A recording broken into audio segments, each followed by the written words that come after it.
মোট কতগুলো মাজার রয়েছে এখানে জানেন? এখানে মোট 32টি কবর রয়েছে। 32টি। জি।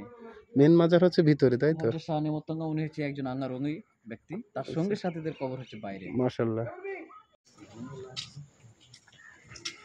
দর্শক আসসালামু আলাইকুম। আমরা চলে আসলাম চাঁপাবনবাবগঞ্জের সোনা মসজিদ এরিয়ার তাহাখানা। ছোট সোনা মসজিদ থেকে প্রায় 500 মিটার উত্তরে পশ্চিমে জাহিদুল বালা নামের দিঘির পশ্চিম পাড় তাহাখানার অবস্থান। 17টি কক্ষ। এটা হচ্ছে আপনার 1665 সালে নির্মাণ করেন আধ্যাত্মিক গুরু শাহ নিয়ামতুল্লাহ রাদিয়াল্লাহু বসবাসের নিমিত্তে এটা তৈরি করা হয়। তাহাখানা দেখতে পাচ্ছেন।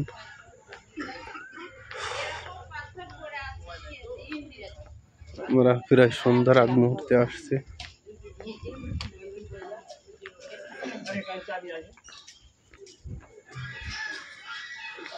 যারা চাঁপাবনবাবগঞ্জে মূলত ঘুরতে আসেন তারা যে সকল জায়গাগুলো দেখেন তার মধ্যে সবচেয়ে সুন্দর এবং দর্শনীয় স্থান এটি।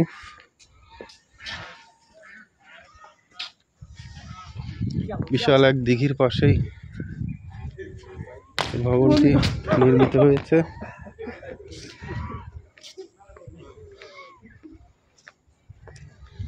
এই সেই দিঘিটি দেখেন, বিশাল দিঘি।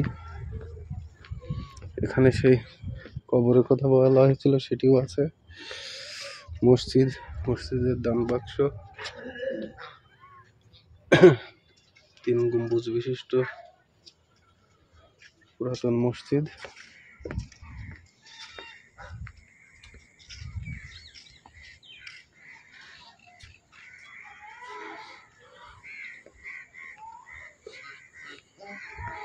দিঘিটা আপনাদের একটু দেখায়, বিশাল বড় দিঘি।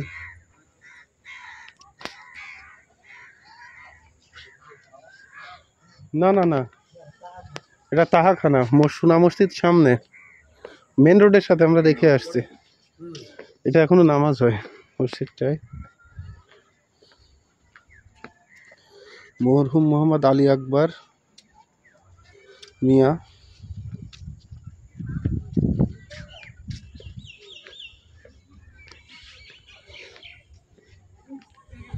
তাহাখানায় ভিতরেও মাজার আছে।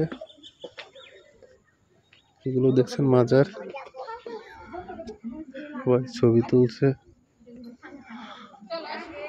উঠছে। পাশে অনেক মাজার আছে।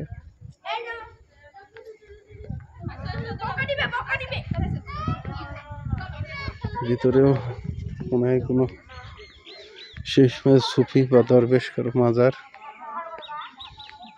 অনেক মাজার আছে। ফুলের যে সুবাস আসলে অনেক সুন্দর।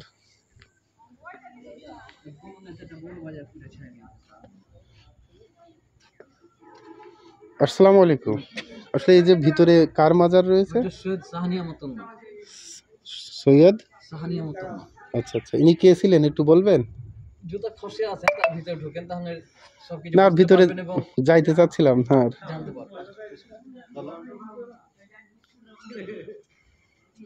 মোট কতগুলো মাজার রয়েছে এখানে জানেন? এখানে মোট 32টি কবর রয়েছে। 32টি। মেন মাজার হচ্ছে ভিতরে, তাই তো? হযরত শাহ নিয়ামতুল্লাহ উনি হচ্ছে একজন আল্লাহর ব্যক্তি। তার সঙ্গে সাথীদের কবর হচ্ছে বাইরে। মাশাআল্লাহ। আচ্ছা আচ্ছা, ধন্যবাদ আপনাকে। দর্শক আপনারা শুনলেন যে কার মাজার আছে। খুব সুন্দর ফুল দিয়ে সজ্জিত করা রয়েছে চারপাশটা। মাজারটা আপনাদের দেখালাম।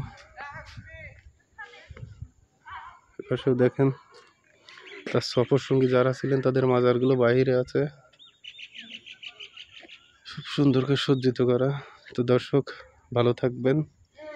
যারা এখানে আসবেন অবশ্যই জায়গাটা ঘুরে যাবেন, ভালো লাগবে আপনাদের। আর ভিডিওটি শেয়ার দিয়ে সকলকে দেখার সুযোগ করে দিবেন আশা করি। তা আপনাদের সকলের কাছ থেকে বিদায় নিচ্ছি। আল্লাহ হাফেজ।